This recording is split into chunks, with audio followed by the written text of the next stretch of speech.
Daily Words of God. God's disposition has never been hidden from man. Man's heart has strayed from God. Since the time of creation, God's disposition has been in step with His work. It has never been hidden from man, but fully publicized and made plain to man. Yet, with the passing of time, man's heart has grown ever more distant from God. And as man's corruption has become deeper, man and God have become further and further apart. Slowly but surely, man has disappeared from the eyes of God. Man has become unable to see God, which has left him without any news of God. Thus, he does not know whether God exists, and even goes so far as to completely deny the existence of God.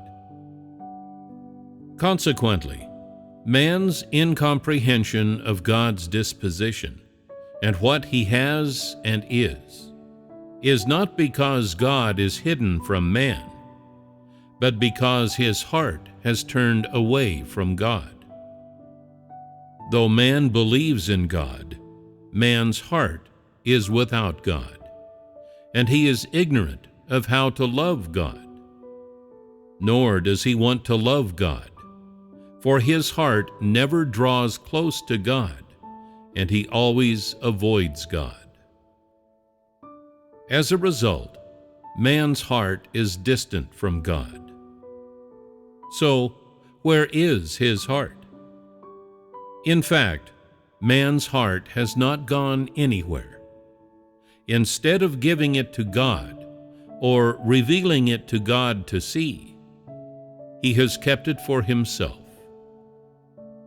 This is despite the fact that some people often pray to God and say, "O God, look upon my heart. You know all that I think." And some even swear to let God look upon them, that they may be punished if they break their oath.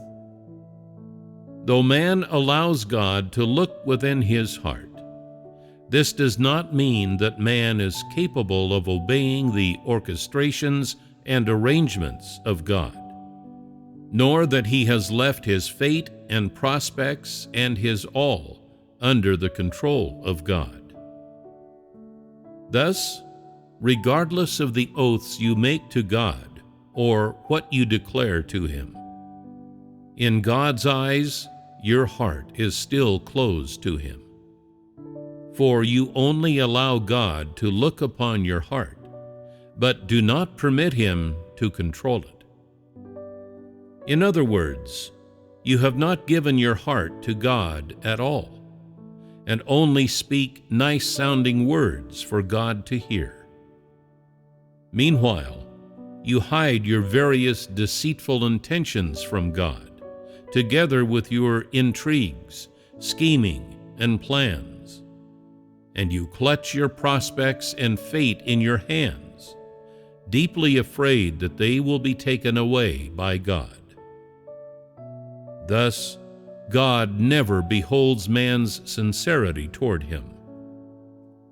Though God does observe the depths of man's heart, and can see what man is thinking and wishes to do in his heart, and can see what things are kept within his heart, man's heart does not belong to God, and he has not given it over to God's control.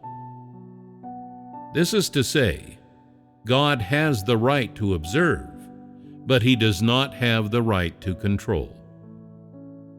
In the subjective consciousness of man, man does not want or intend to give himself over to God's arrangements. Not only has man closed himself off to God, but there are even people who think of ways to wrap up their hearts, using smooth talk and flattery to create a false impression and gain the trust of God, and concealing their true face out of sight from God. Their aim in not allowing God to see is to not allow God to perceive what they really are like. They do not want to give their hearts to God, but to keep them for themselves.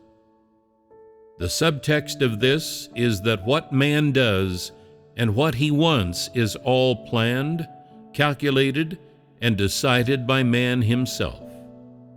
He does not require the participation or intervention of God, much less does he need the orchestrations and arrangements of God. Thus, whether in regard to the commands of God, His commission, or the requirements that God makes of man, man's decisions are based on his own intentions and interests, on his own state and circumstances at the time. Man always uses the knowledge and insights that he is familiar with, and his own intellect to judge and select the path he should take, and does not allow the interference or control of God. This is the heart of man that God sees. From the beginning until today, only man has been capable of conversing with God. That is, among all living things and creatures of God, none but man has been able to converse with God. Man has ears that enable him to hear, and eyes that let him see. He has language and his own ideas and free will. He is possessed of all that is required to hear God speak and understand God's will and accept God's commission. And so God confers all his wishes upon man, wanting to make man a companion who is of the same mind with him and who can walk with him. Since he began to manage, God has been waiting for man to give his heart to him, to let God purify and equip it, to make him satisfactory to God and loved by God, to make him revere God and shun evil. God has ever looked forward to and awaited this outcome.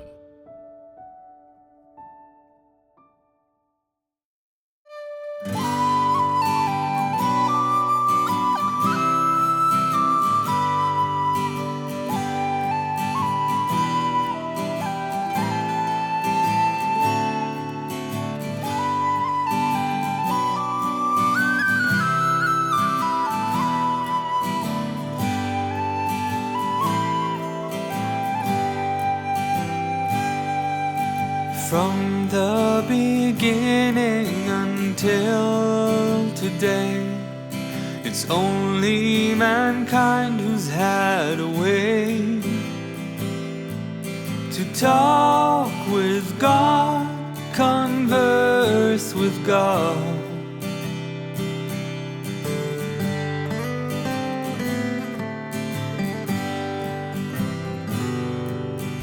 Among all creatures, all living things, it's only mankind who words can bring and talk with God, converse with God.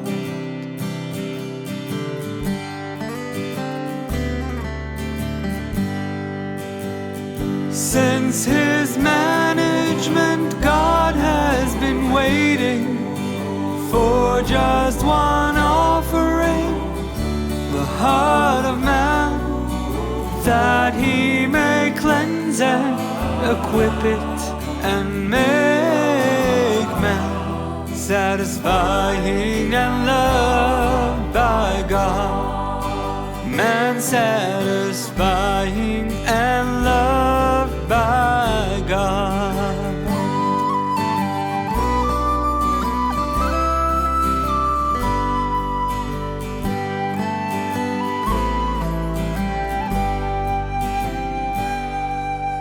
With ears for listening and eyes that see, ideas and language, a will that's free.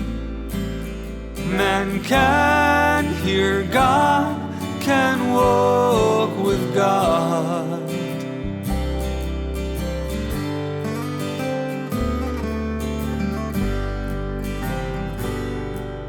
He can know God's will, accept His task, and God desires man, wants man for His like-minded friend who'll walk with Him.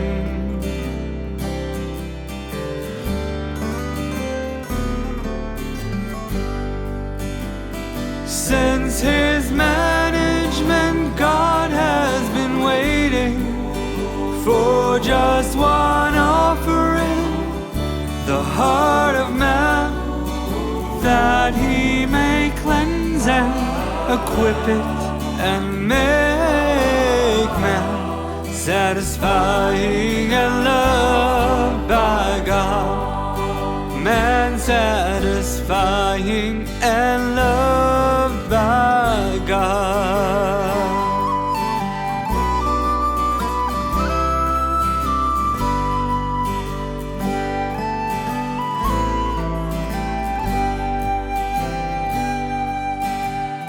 God would make man love Him, shun evil and revere Him.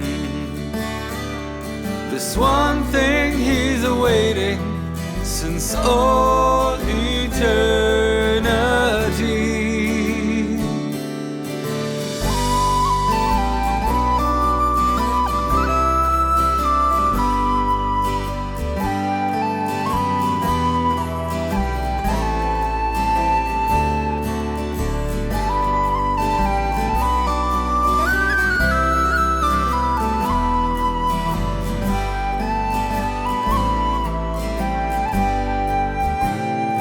Since His management, God has been waiting for just one offering, the heart of man, that He may cleanse and equip it and make man satisfying and loved by God.